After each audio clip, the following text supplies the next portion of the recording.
Hello दोस्तों, welcome है आपका हमारे यूट्यूब चैनल में। पेंशनर्स, फैमिली पेंशनर्स और कर्मचारियों के लिए जैसा कि आप सभी को पता है कि अब old pension scheme, new pension system, साथ ही साथ यूपीएस यूनिफाइड पेंशन स्कीम, इन तीनों पर अब चीज़ें हो चुकी हैं क्लियर। बहुत बड़ा एक तोहफा मिल चुका है जो है कैबिनेट मीटिंग से। इसके अलावा अब जो है यूपीएस के बाद क्या पेंशनर्स के लिए, जी हाँ दोस्तों, पेंशनर्स की आस फिर से जग गई है कि अब यूपीएस के बाद अब पेंशनर्स के लिए 18 माह का डीए डीआर के एरियर्स, 8वां वेतन आयोग, फिक्स्ड मेडिकल अलाउंसेस, साथ ही साथ पेंशन में 5, 10 और 15% की बढ़ोतरी, और भी कई सारे जो कर्मचारियों, पेंशनर्स और फैमिली पेंशनर्स की डिमांड्स थी, उन पर अब आगे क्या होगा या क्या हो सकता है। फिर से कैबिनेट बैठक होने जा रही है आगे वाले दिनों में, जिनमें फिर से चीजें होंगी और साथ ही साथ एनसीजेसीएम के साथ में कई सारी चीजों पर फिर से चर्चा हो सकती है। जी हाँ दोस्तों, पूरा वीडियो को डिटेल में जानेंगे। बहुत इंपॉर्टेंट ये वीडियो होगा। साथ ही साथ कर्मचारियों, पेंशनर्स और फैमिली पेंशनर्स के लिए इसमें कई सारी चीजें डिटेल में जानेंगे। साथ ही साथ हम ओपीएस, एनपीएस और यूपीएस यानी कि old pension scheme, new pension system, साथ ही साथ यूनिफाइड पेंशन स्कीम, इन तीनों पर एक डिफरेंस देखेंगे। तीनों में से किसमें सबसे ज्यादा फायदा है कर्मचारियों को एज वेल एज पेंशनर्स को, और साथ ही साथ जब जो यूपीएस यानी यूनिफाइड पेंशन स्कीम जो लागू हुई है उसमें क्या नया है। क्या जो लोग अपने ये वीडियोस देखे होंगे लेकिन उन्होंने बहुत सारी चीजें उसमें मिस कर दी हैं, जिसके चलते मैं आपको पूरा एक डिटेल में वीडियो बताऊंगा, और सारी चीजें होने के बाद पेंशनर्स और फैमिली पेंशनर्स के लिए सारे डाउट्स यूपीएस पर जो है वो क्लियर हो जाएंगे, क्योंकि यूपीएस में पेंशन में बढ़ोतरी को लेकर भी कई सारी चीजों पर अपडेट्स हैं। वीडियो थोड़ा लॉन्ग हो सकता है। साथ ही साथ जो अभी हाल में ही एक बड़ा अपडेट आया है यूनियन की तरफ से, फिर से यूनियन में अभी फिर से क्या बोला गया है, गवर्नमेंट की तरफ से क्या जवाब आए, क्या रिक्वेस्ट सारी अप्रूव हुई हैं, अब आगे क्या क्या हो सकती है, और आपके लिए आगे आने वाले दिनों में क्या क्या खुशखबरी देखने को मिल सकती हैं, सारी चीजों पर बहुत ही डिटेल बात करेंगे। वीडियो को पूरा लास्ट तक देखिएगा। ये वीडियो आपके सारे डाउट्स एक ही बार में क्लियर कर देगा। साथ ही साथ आपके लिए ये वीडियो देखना बहुत ही इंपॉर्टेंट है। आपको जानकारी के लिए बता दूं, आप हमारे चैनल को फ्री में सब्सक्राइब करिएगा, साथ ही साथ बेल आइकन को भी प्रेस करिएगा, और आप हमारे चैनल को ज्वाइन भी कर सकते हैं। मात्र 29 रुपीज आप पे करके ज्वाइन बटन पर क्लिक करके वहां से ज्वाइन कर सकते हैं, और आपको विद इन 2 आवर्स के अंदर जो भी आपकी समस्याएं, आपके डाउट्स हैं वो क्लियर कर दिए जाएंगे, और आपको इसके अलावा और भी कई सारे उसमें स्पेशल वीआईपी आपको चीजें देखने को मिलेंगी, बेनिफिट्स देखने को मिलेंगे। वीडियो को लाइक जरूर कर दीजिएगा अभी से, चैनल को सब्सक्राइब कर दीजिएगा। और आपको इन्फॉर्मेशन के लिए जल्दी से एक चीज बता दूं हमारे चैनल के रिगार्डिंग, आप हमारे चैनल पर pensioners, family pensioners as well कर्मचारियों के पेंशनरी बेनिफिट्स, साथ ही साथ जो आपके कर्मचारियों के जो रिलेटेड एग्जिस्टिंग कर्मचारियों से रिलेटेड जो चीजें हैं उन पर भी हम सारी चीजों पर आपके जो भी डाउट्स होते हैं उनके रिगार्डिंग सर्कुलर्स, नोटिफिकेशंस और सारी चीजें लेकर आते हैं। उसी से संबंधित हम आपके वीडियोस और जो कमेंट्स होते हैं वो लेकर आते हैं, और समस्याएं आपकी सॉल्व की जाती है। वीडियो अच्छा लगे तो लाइक जरूर कर दीजिएगा। देख सकते हैं आप सामने जो थंबनेल है, फिर से कैबिनेट बैठक हो सकती है, और अब यूपीएस के बाद 18 माह के डीए डीआर का एरियस, 8वां वेतन आयोग, फिक्स्ड मेडिकल अलाउंसेस 4500 बहाली पर लेकर भी हम अपडेट देंगे। उससे पहले थोड़ा सा, और इसके अलावा आप सामने स्क्रीन पर देख पा रहे हैं, इन पर भी सारी चीजों पर बात होगी। सबसे पहले बात करते हैं हम 18 मंथ्स के डीएडीआर के एरियर्स की, फिर बाद में हम यूपीएस की बात करेंगे, और इनमें डिफरेंस जो चीजें होंगी उन पर भी वहां पर हम सारी चीजों पर बात करेंगे। जी हाँ दोस्तों, जैसा कि आप सभी को पता है कि अब कर्मचारियों और पेंशनर संगठनों के इस बड़ी जीत के बाद में अब 18 मंथ्स के डीए और डीआर की फिर से एक बड़ी डिमांड, या बोल सकते हैं फिर से एक बड़ी आस जग चुकी है। जी हाँ दोस्तों, आप सभी को पता है कोविड के टाइम पे 18 मंथ्स के डीए और डीआर का एरियर्स प्रोवाइड नहीं कराया गया था। उसके बाद लगातार सरकार इसके रिगार्डिंग मनाही करती रही थी, डिनाई करती रही थी, लेकिन फिर भी यूनियंस और फेडरेशन लगातार इसके बारे में बातचीत करती रही हैं, और उन्होंने सरकार से रिक्वेस्ट भी की। मीटिंग्स में कई बार एनसीजेसीएम की मीटिंग्स भी हुई, कई बार इसमें अपडेट्स भी आए कि 18 मंथ्स का डीए और डीआर का एरियस मनाही की गई थी। लेकिन अब फिर से यूपीएस देने के बाद में कर्मचारियों, पेंशन और फैमिली पेंशन के 18 मंथ्स के डीए और डीआर के एरियस की आस जग चुकी है। जी हाँ दोस्तों, आगे आने वाली जो फिर से एनसीजेसीएम की और कैबिनेट की बैठक होगी उसमें 18 मंथ्स के डीए और डीआर का इशू रखा जाएगा। साथ ही साथ सबसे बड़ा इशू जो होगा वो होगा 8वें वेतन आयोग के गठन को लेकर के। जी हाँ दोस्तों, अब 8वें वेतन आयोग के गठन की चर्चाएं फिर से जोरों पर है, क्योंकि यूपीएस देने के बाद में अब नेक्स्ट जो बड़ा कदम हो सकता है सरकार का वो 8वें वेतन आयोग के गठन को लेकर के हो सकता है। आपको बता दूं कि इस साल के यानी साल 2024 के लास्ट तक इस के लिए कमेटी रिकमेंडेशंस की जा सकती है, या कमेटी कॉन्स्टिट्यूट की जा सकती है, जिसमें कई सारे जो है मिनिस्ट्री ऑफ फाइनेंस के लोग हो सकते हैं, डीओपीटी के लोग हो सकते हैं, साथ ही साथ उस कमेटी में एनसीजेसीएम और यूनियंस और फेडरेशन के भी लोग होंगे, जिसमें 8वें वेतन आयोग के रिकमेंडेशंस दिए जाएंगे और 2026 तक इसको लागू किया जा सकता है। जी हाँ दोस्तों, 8वां वेतन आयोग नहीं आएगा ऐसा अब नहीं है, 8वां वेतन आयोग आएगा। कल ही ऐसा कैबिनेट बैठक में बोला गया है कि टाइम टू टाइम चीजें आएंगी और 8वां वेतन आयोग पर अभी बात करना जल्दबाजी है, लेकिन 8वां वेतन आयोग अपने टाइम पर आएगा। फाइनेंस सेक्रेटरी भी पहले बोल चुके हैं कि अभी 8वें वेतन आयोग पर ये बात करना जल्दबाजी है, जैसे ही इसका समय होगा यानी 2026 आएगा तो इसका गठन होगा, साथ ही साथ जो रिकमेंडेशंस होंगे वो आप तक जरूर पहुंचाए जाएंगे और 8वें वेतन आयोग का गठन किया जाएगा। अब बात करते हैं पेंशन में 5, 10 और 15% की बढ़ोतरी को लेकर के। जी हाँ दोस्तों, पेंशन में 5, 10 और 15% की बढ़ोतरी को लेकर के अब फिर से कर्मचारियों पेंशन की डिमांड्स हो चुकी है, जिसमें पेंशन में बेसिक में 5, 10 और 15% की बढ़ोतरी की जा सकती है। जी हाँ दोस्तों, जिसमें उम्र आधारित पेंशन में बढ़ोतरी होगी, यानी कि एज से रिलेटेड होगी। 75 ईयर्स तक 5%, 65 ईयर्स तक 5%, 70 ईयर्स तक 10% और 75 ईयर्स तक 15%। और आप सबको पता है कि 7वें वेतन आयोग के रिकमेंडेशन के हिसाब से 80 ईयर्स की एज पूरी करने के बाद आपको 20% बढ़ोतरी और 100 ईयर्स की एज पूरी करने के बाद आपको 100% वेतन आपको दी जाती है। लेकिन ये जो है पेंशन में बढ़ोतरी को लेकर के फिर से अब इसमें चर्चाएं जोरों पर हैं। आगे आने वाले दिनों में इसमें बहुत इंपॉर्टेंट मैटर हो जाएगा कि क्या पेंशन में बढ़ोतरी होती है। जी हाँ दोस्तों, अब बात करते हैं फिक्स्ड मेडिकल अलाउंसेस की। फिक्स्ड मेडिकल अलाउंसेस को लेकर भी बड़ी पॉजिटिव न्यूज निकल कर आ रही है। जी हाँ दोस्तों, अब इस की जो मीटिंग हुई थी उसमें कर्मचारियों, पेंशनर्स और फैमिली पेंशनर्स के रिलेटेड फिक्स्ड मेडिकल अलाउंसेस को 3,000 रुपए किए जाने की बात की थी, जिसमें ministry of health and family welfare की तरफ से एक पॉजिटिव कंसिडरेशन आया था और उन्होंने बोला था कि अभी मैटर कंसिडरेशन है, इसके रिगार्डिंग भी एक कमेटी गठित की गई है और इसमें जल्द से जल्द कोई ना कोई चीजें निकल कर आ जाएंगी। अब बात करते हैं कि एफए में पहले 3,000 बोला जा रहा था, लेकिन अब जो है 5,000 रुपए तक बढ़ोतरी की जाने की उम्मीद है। आपको बता दूं, फिक्स्ड मेडिकल अलाउंसेस उन पेंशनर्स को प्रोवाइड कराया जाता है जो कि नॉन सीजीएचएस एरियाज में रहते हैं और वहां पर उनको ओपीडी मेडिसिन या खर्च के रूप में ये सारी चीजें मिलती हैं और 1,000 रुपए उनको प्रोवाइड कराए जाते हैं। ऐसे में पेंशनर्स और फैमिली पेंशनर्स के लिए उनकी कई सारी चीजों पर उन्होंने बोला है, क्लियरली मेंशन किया है कि अब जो है 8वें वेतन फिक्स्ड मेडिकल अलाउंसेस को बढ़ा करके 1,000 रुपए से बढ़ा करके फिर से इसको 5,000 रुपए तक किया जाना चाहिए, क्योंकि फिक्स्ड मेडिकल अलाउंसेस 1,000 रुपए काफी कम होता है। मेडिसिन की इतनी कॉस्ट होती है, 1,000 रुपए कुछ भी नहीं होता, 1,000 रुपए सिर्फ आने जाने का खर्च होता है आज के टाइम में। तो फिक्स्ड मेडिकल अलाउंसेस को 5,000 रुपए तक बढ़ाया जाना चाहिए। साथ ही साथ जो पेंशन में बढ़ोतरी को लेकर का जो मुद्दा है उस पर भी जल्द से जल्द कोई ना कोई हाईलाइट देखने को मिल सकता है, क्योंकि अब गवर्नमेंट फिर से एक्टिव हो गई है और पेंशन और कर्मचारियों के लिए उनके वेल्फेयर से रिलेटेड कई सारी चीजों पर बात हो सकती है और इसमें 18 मंथ्स के डीए का एडजस्ट भी शामिल हो सकता है। और इसके अलावा 8वें वेतन आयोग है, 8वें वेतन आयोग पे भी जल्द से जल्द कमेटी मैंने प्रीवियस वीडियोस में बताया कि इस पर एक कमेटी गठित हो सकती है नवंबर दिसंबर तक, जिसके अपने रिकमेंडेशंस आएंगे नेक्स्ट ईयर तक और 2026 तक, जनवरी 2026 तक इसका गठन हो सकता है। इसमें बहुत सारे लोगों ने यह भी बोला था कि 8वां वेतन आयोग नहीं आएगा, लेकिन ऐसा कभी क्लियरली मेंशन नहीं किया गया था 8वां वेतन नहीं आएगा। बस गवर्नमेंट ने यह बोला था कि 8वां वेतन आयोग पर अभी बातचीत करना जो है जल्दबाजी है, जब इसका समय होगा तो कमेटी गठित होगी। साथ ही साथ इस पर जो रिकमेंडेशंस आएंगे उन पर चीजों पर फिर से बहाली की जाएगी। अब बात करते हैं यूनिफाइड पेंशन स्कीम की, यूपीएस की। अब सारी चीजें फिर कल से देख ही रहे होंगे, ये वो नोटिफिकेशन था डिपार्टमेंट ऑफ एक्सपेंडिचर की तरफ से। ये स्लाइड थी, सारी स्लाइड में सारी चीजें बताई गई थी कि जो भी की फीचर्स थे यूपीएस के, हम इस पर डिटेल में बात करेंगे पूरा, और साथ ही साथ कैसे आपको लमसम अमाउंट मिलेगा, इन्फ्लेशन इंडेक्सन क्या होगा, आपको एश्योर्ड पेंशन मिलेगी, एश्योर्ड फैमिली पेंशन मिलेगी, उस पर भी थोड़ा डिटेल में बात करेंगे। आप देख सकते हैं पीआईबी की तरफ से ये नोटिफिकेशन कल जारी कर दिया गया था, जिसमें कई चीजों पर बात की गई थी। इसके बाद हम एनपीएस, ओपीएस और यूपीएस में एक डिफरेंस देखेंगे और क्या इनमें से क्या फायदा है सबसे ज्यादा, वो उस पर भी बात की जाएगी। यहाँ दोस्तों, कैबिनेट ने एकीकृत पेंशन योजना यानी यूनिफाइड पेंशन स्कीम को मंजूरी दे दी है। कल प्रधानमंत्री की अध्यक्षता में केंद्रीय मंत्रिमंडल ने आज एक एकीकृत पेंशन योजना यूपीएस को मंजूरी दे दी है। एकीकृत पेंशन योजना की कई सारे इसके 5 अलग अलग पिलर्स हैं, कल आपने देखा भी होगा। उन पिलर्स पे हम बात करेंगे और सारी चीजें डिटेल में यहाँ पर जानेंगे। एकीकृत पेंशन योजना की जो 5 पिलर्स हैं उनमें पहला पिलर्स है एश्योर्ड पेंशन का, यानी कि सुनिश्चित पेंशन।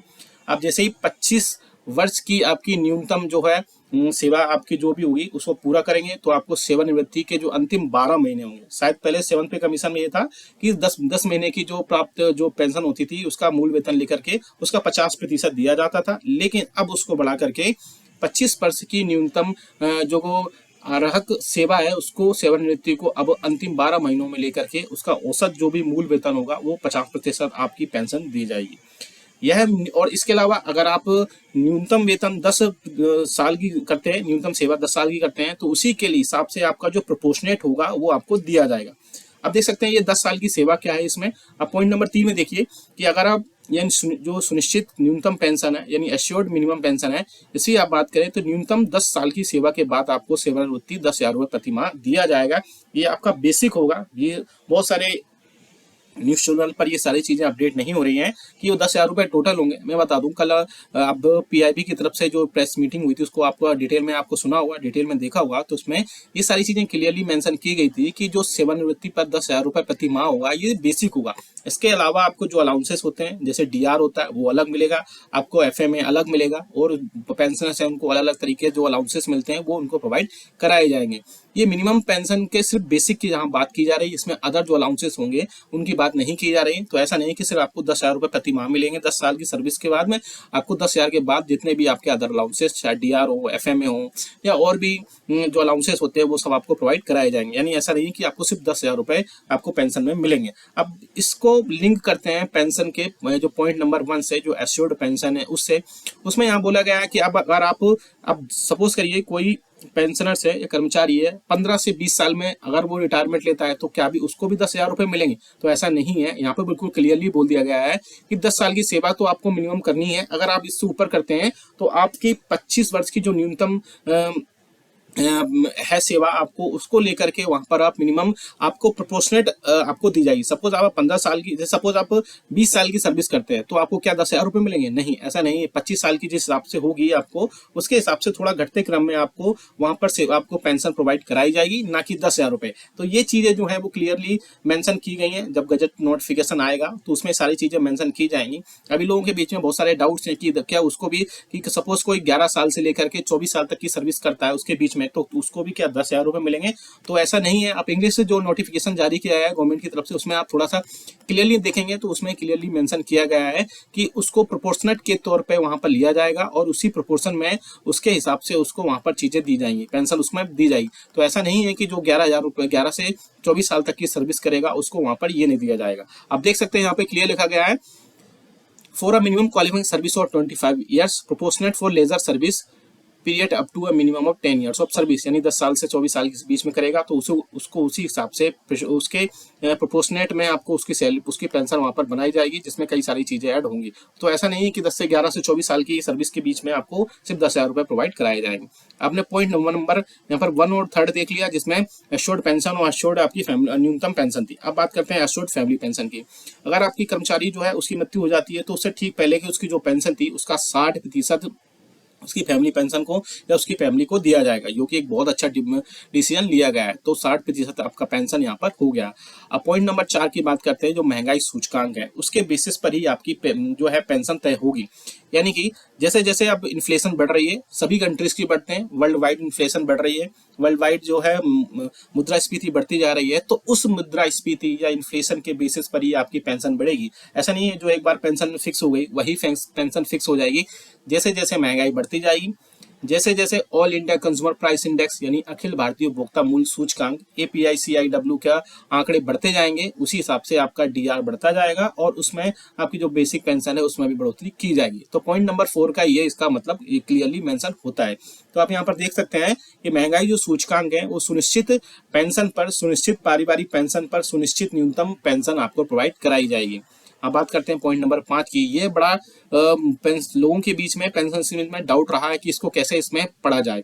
तो आप थोड़ा इसको देखिए, मैं हिंदी और इंग्लिश को टोटल बताऊंगा और आपको सारी चीजें डिटेल में बताऊंगा, क्योंकि इसमें कई सारी टेक्नोलॉजी ऐसी है जो पेंशनर्स को समझ में नहीं आ रही है। बहुत सारे पेंशनर्स के मुझे कमेंट्स भी आए थे कि इस 5 नंबर पॉइंट का क्या मतलब है। तो आप देख सकते हैं 5 नंबर पॉइंट है, औद्योगिक श्रमिकों के लिए अखिल भारतीय उपभोक्ता मूल्य सूचकांक के आधार पर आपको महंगाई राहत, यानी जो all India consumer basis, all India consumer price index के बेसिस पर आपका जो डीआर मिलता है वो, साथ ही साथ सेवा कर्मचारियों के मामले में एक मुश्त भुगतान, यानी आपको जो एक साथ एश्योर्ड जो पेमेंट मिलेगा वो, साथ ही साथ आपकी ग्रेच्युटी, और इसके अलावा सबसे इंपॉर्टेंट पॉइंट ये है कि आपकी रिटायरमेंट की तिथि पर आपके जो मासिक परिलब्धियां हैं, यानी कि जो मॉल्यूमेंट्स हैं, यानी कि जो आपका वेतन था और प्लस डीए था, उसका 1/10 का हिस्सा जो रहेगा आपकी सेवा के प्रत्येक पूर्ण 6 महीने के लिए भुगतान की सुनिश्चित पेंशन की मात्रा इससे कम नहीं हो सकती है। इसका मतलब क्या है? इसका मतलब हम डिटेल में जानेंगे कि बेसिकली आपकी जो आपको एश्योर्ड आपकी ग्रेच्युटी वो मिलेगी, आपको एश्योर्ड आपकी एक साथ जो एक मुश्त लमसम आपको जो अमाउंट मिलता है वो भी प्रोवाइड कराया जाएगा। साथ ही साथ जो आपका all India consumer price index के बेसिस पर चीजें होंगी वो भी होंगी। इसके अलावा इसमें आपकी जो पेंशन होगी वो कैसे यहाँ पर होगी, आप देख सकते हैं यहाँ पर सेवानिवृत्ति की तिथि पर मासिक परिलब्धियों यानी कि मासिक मॉल्यूमेंट्स जितने भी होंगे उसमें वेतन प्लस डीए होगा, उसका 1/10 हिस्सा। साथ ही साथ आपके सेवा के प्रत्येक पूर्ण 6 महीने यानी कि आपने जो भी फाइनल 6 मंथ आपकी हुए होंगे सेवा के, उस भुगतान से आपकी सुनिश्चित मात्रा उससे कम नहीं हो सकती है। तो ये बहुत अच्छा इसमें डिसीजन लिया गया। अब हम जानेंगे कि एनपीएस और ओपीएस कैसे अलग है, यूपीएस क्या अंतर है, इन सब के कंट्रीब्यूशन से लेकर हर जरूरी बात हम जानेंगे। वीडियो थोड़ा लॉन्ग हो रहा है मुझे पता है, लेकिन फिर भी पेंशनर्स के लिए एक ही सारी चीजों में हम डिटेल में जानेंगे कि कैसे क्या होगा, जिसमें unified pension scheme, new pension system और ओल्ड पेंशन स्कीम में क्या अंतर है, उस पर हम थोड़ा सा डिटेल में बात करेंगे और सारी चीजों पर यहाँ पर हम जानेंगे। एक ही वीडियो में आप सारी चीजें देख पाएंगे। जी हाँ दोस्तों, सरकारी कर्मचारियों के लिए यूनिफाइड पेंशन स्कीम को कैबिनेट ने आपको पता है मंजूरी दे दी है। अब जानते हैं कि यह एनपीएस और ओपीएस से कैसे अलग है। सारे 8 पॉइंट बताएंगे हम जिसमें कैसे इसमें क्या डिफरेंस है। केंद्र सरकार ने सरकारी कर्मचारियों और सरकारी पेंशनर्स के लिए एक बड़ा फैसला ले लिया है। केंद्र सरकार ने यूनिफाइड पेंशन स्कीम को मंजूरी दे दी है और जिसे नेशनल पेंशन स्कीम के समांतर पेश किया गया। अब सरकारी कर्मचारियों को एनपीएस और यूपीएस का चुनने के लिए एक विकल्प होगा। ये पेंशन सरकारी कर्मचारियों को रिटायरमेंट के बाद एक निश्चित पेंशन देगी। ये स्कीम 1 अप्रैल 2025 से स्टार्ट हो जाएगी। हालांकि देश के कई राज्यों में ओल्ड पेंशन स्कीम अभी चालू है, इसलिए आज हम आपको बताएंगे कि यूपीएस, एनपीएस और ओपीएस में क्या अंतर है और इससे क्या लाभ मिलने वाला है। आपको सबसे पहले बता दूं कि इसका यूपीएस का फायदा 23 लाख सेंट्रल कर्मचारियों को, साथ ही साथ जो 67 से 68 लाख राज्य कर्मचारी उनको फायदा मिलेगा, यानी टोटल 90 लाख कर्मचारियों को इसका सीधा सीधा फायदा मिलेगा। सबसे पहले बात करते हैं यूपीएस के बारे में। इसमें और भी कई सारी चीजें डिटेल में बताएंगे हम। यूनिफाइड पेंशन स्कीम सरकारी कर्मचारियों के लिए पेश की गई नई पेंशन योजना है जो कि 1 अप्रैल 2025 से लागू होगी और इसका फायदा 23 लाख कर्मचारियों को सीधा सीधा मिलेगा। इस स्कीम में कर्मचारियों को निर्धारित पेंशन यानी फिक्स्ड एश्योर्ड पेंशन दी जाएगी जो लास्ट 12 महीने की एवरेज बेसिक सैलरी का 50% होगा, जैसे कि मैंने अभी नोटिफिकेशन में बताया था। इस पेंशन के लिए कर्मचारी को कम से कम 25 साल सर्विस करना होगा। कर्मचारी की अगर डेथ हो जाती है तो उसके परिवार को जस्ट उससे पहले मिलने वाली पेंशन का 60% दिया जाएगा। साथ ही साथ इसके साथ ही मिनिमम एश्योर्ड पेंशन के तहत जो लोग 10 साल तक नौकरी करते हैं उन्हें कम से कम 10,000 रुपए बेसिक पेंशन के रूप में दी जाएगी। उसमें अलग जो उसके डीआर होंगे और सब और जो भी चीजें होंगी उसमें सारी चीजें देखी जाएंगी। अब बात करते हैं कि यूपीएस, एनपीएस और ओपीएस में क्या अंतर है। सबसे पहला पॉइंट है कि यूपीएस का लाभ सिर्फ केंद्र कर्मचारियों को मिलेगा, लेकिन एनपीएस के तहत आपको पता है कि प्राइवेट और सरकारी दोनों कर्मचारी इसका अकाउंट ओपन करा सकते थे। एनपीएस के तहत 2 सुविधाएं थी, टीयर 1 और टीयर 2, जबकि ओपीएस सिर्फ सरकारी कर्मचारियों के लिए है। अब दूसरे पॉइंट की डिफरेंस की बात करें तो दूसरा जो पॉइंट है, ओपीएस में पेंशन के लिए वेतन से कोई कटौती नहीं होती है, आप सभी को पता है जो ओल्ड पेंशन स्कीम लेते हैं, जबकि एनपीएस में वेतन से 10% बेसिक प्लस डीए काटा जाता है। अब जो है बड़ा अपडेट आया है कि यूपीएस में आपका जो सेम अमाउंट था कर्मचारी का वो 10% ही कटेगा, लेकिन सरकार ने अपना हिस्सा जो है बहुत ज्यादा बढ़ा दिया है। पहले आपको पता है 2019 में 10% गवर्नमेंट भी प्रोवाइड कराई थी, यानी एम्प्लॉयर आपको 10% देता था। फिर 2019 में इसमें बढ़ा करके एम्प्लॉयर का जो परसेंटेज था वो 14% किया गया। अब जो है फिर से इसमें बड़ी छलांग लगा दी गई है और अब इसमें 18.5% का योगदान गवर्नमेंट करने जा रही है, यानी कि आपका जो 10% कटता था उसको सेम अमाउंट में ही रखा गया है, लेकिन गवर्नमेंट ने इसमें अपना जो है कॉन्ट्रीब्यूशन 18.5 यानी कि 18.5% रख दिया गया है। अब बात करते हैं नेक्स्ट पॉइंट की। पॉइंट नंबर 3 में आप देखेंगे कि ओपीएस में 6 महीने के बाद मिलने वाला महंगाई भत्ता जो डीए लागू होता था, जबकि एनपीएस में ऐसी कोई स्कीम नहीं होती थी। अब बात करते हैं यूपीएस में, तो वही यूपीएस में महंगाई के हिसाब से आपको महंगाई राहत दिया जाएगा, यानी कि जो all India consumer price index का डेटा होगा उसके बेसिस उसी तरह से आपको यहाँ पर सारी चीजों पर प्रोवाइड कराई जाएंगी। तो यहाँ पर ओपीएस अभी यूपीएस आगे चलती है, ओपीएस और यूपीएस आगे चल रही हैं। अब बात करते हैं नेक्स्ट पॉइंट नंबर 4 की। यूपीएस में ग्रेच्युटी के अलावा एक बड़ी रिटायरमेंट के वक्त एक बड़ी रकम जो रिटायरमेंट के बाद आपको दिया जाएगा। ओपीएस में रिटायरमेंट के बाद 20 लाख रुपए तक की ग्रेच्युटी मिलती है, जबकि एनपीएस में रिटायरमेंट के समय जो ग्रेच्युटी निश्चित नहीं होती, क्योंकि एनपीएस जो है आप सभी को पता है कि वो शेयर मार्केट पर पूरा डिपेंड है। शेयर मार्केट के जिस हिसाब से अप्स डाउन्स होते हैं उसी तरीके से उसमें होगा, लेकिन यूपीएस में जो ग्रेच्युटी होगी उसके वक्त आपको एक बड़ी रकम आपको वहां पर दी जा सकती है। पॉइंट नंबर 5 में आप देख सकते हैं यूपीएस में ब्याज पर टैक्स लगेगा नहीं, यह भी क्लियर नहीं है, क्योंकि जब गजटेड नोटिफिकेशन आएगा वो वहां पर क्लियर करेगा। लेकिन जब ओपीएस होता है उसमें किसी तरीके का कोई इनकम टैक्स नहीं लगता है, लेकिन जो एनपीएस में रिटायरमेंट के शेयर बाजार का पैसा जो उसमें मिलेगा उस पर आपको टैक्स देना पड़ेगा। तो ये एक बड़ा डिफरेंस है वहां पर इनकम टैक्स को लेकर के। बात करते हैं पॉइंट नंबर 6 की। ओपीएस और यूपीएस में रिटायरमेंट के समय पेंशन के लिए कोई इन्वेस्टमेंट नहीं करना पड़ता है, और जबकि एनपीएस में रिटायरमेंट के समय पेंशन देने के लिए एनपीएस फंड से 40% पैसा इन्वेस्ट करना पड़ता है। यानी कि ओपीएस और जो ओपीएस और यूपीएस है उसमें रिटायरमेंट के समय पेंशन में कोई भी इन्वेस्टमेंट नहीं करना पड़ता है, लेकिन एनपीएस में आपको पता है कि आपको पेंशन पाने के लिए एनपीएस फंड से 40% पैसा वहां पर इन्वेस्ट करना पड़ता है, और 60% पेंशन से आप 60% यानी 60% से आपकी पेंशन बनती है। पॉइंट नंबर 7 देख सकते हैं हम। यूपीएस में 10 साल की सर्विस पर कम से कम 10,000 रुपए बेसिक आपको देने का प्रावधान होगा। वहीं ओपीएस में 40% पेंशन कम्यूटेशन का प्रावधान है, जबकि एनपीएस में ऐसे कोई प्रावधान नहीं है। अब पॉइंट नंबर 8 की बात करें, ये भी बड़ा इंपॉर्टेंट है क्योंकि ये मेडिकल रिम्बर्समेंट से रिलेटेड है। आपने अगर कल पूरा डिटेल में पीआईबी की तरफ से जो वीडियो कैबिनेट बैठक हुई थी वो अगर देखा होगा तो वो सारी चीजें आपको वहां पर समझ आ जाएंगी। यूपीएस में मेडिकल फैसिलिटी दी जा रही है, जी हाँ दोस्तों, जबकि ओपीएस में रिटायरमेंट के बाद आपको मेडिकल फैसिलिटी यानी फिक्स्ड मेडिकल अलाउंसेस वो प्रोवाइड कराया जाता था, लेकिन एनपीएस में इसमें कोई भी स्पष्ट प्रावधान नहीं है।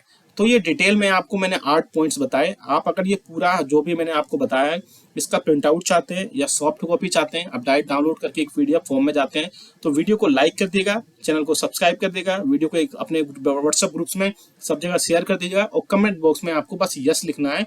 यस लिखने के बाद वहां से आपको ये पूरी जो डिटेल में इतना टाइम लगा मुझे सब पीडीएफ बनाने में, पूरी चीजें लाने में, हर इन्फॉर्मेशन को एक्यूरेट बताने में, काफी चीजें समझने में काफी टाइम लगा है, तो आप भी इस वीडियो को जितना हो सके लाइक करिए। आपका लाइक ही हमारे चैनल, हमारी जो मेहनत होता है उसका फल होता है। और इसके अलावा अब यूपीएस के होने के बाद में फिर से मैं बात करूंगा उसी की कि क्या क्या आगे चीजें फिर से इसमें जो है ऐड हो सकती हैं। यूपीएस होने के बाद अब कर्मचारियों और पेंशनर्स और फैमिली पेंशनर्स की जो एसोसिएशन हैं वो फिर से अब 18 मंथ्स के डी और डीआर का एरियर्स, पेंशन में 5-10-15% की बढ़ोतरी, फिक्स्ड मेडिकल अलाउंस में 5,000 रुपए की बढ़ोतरी, साथ ही साथ 8वें वेतन आयोग पर फिर से चर्चा करेगी, और आगे आने वाले दिनों में इसमें भी बहुत बड़ी खुशखबरी देखने को मिल सकती है। ये वीडियो अच्छा लगा तो लाइक करेगा, शेयर सभी के साथ करेगा। ऐसी न्यूज इन्फॉर्मेशन अपडेट्स के लिए चैनल को फ्री में सब्सक्राइब जरूर करेगा। और अभी भी अगर आपको यूपीएस से रिलेटेड कोई समस्या है, कोई डाउट्स है तो कमेंट बॉक्स में कमेंट करिएगा, या फिर आप हमारा ज्वाइन बटन है जो सब्सक्राइब के राइट साइड में होता है वो ज्वाइन कर सकते हैं मात्र 29 रुपए में, 29 रुपीज में 1 महीने के लिए। और वहां से आपके जितने भी डाउट्स होंगे एक्सक्लूसिव आप वहां से हमसे बात कर पाएंगे, और आपको विद इन 2 आवर्स के अंदर आपके सारे डाउट्स क्लियर कर दिए जाएंगे। ये वीडियो अच्छा लगा तो लाइक करेगा, इसके प्रिंट आउट अगर आप चाहते हैं तो कमेंट बॉक्स में यस लिख दीजिएगा, वीडियो लाइक और शेयर कर दीजिएगा। मिलते हैं आपको नेक्स्ट वीडियो में। Thank you so much.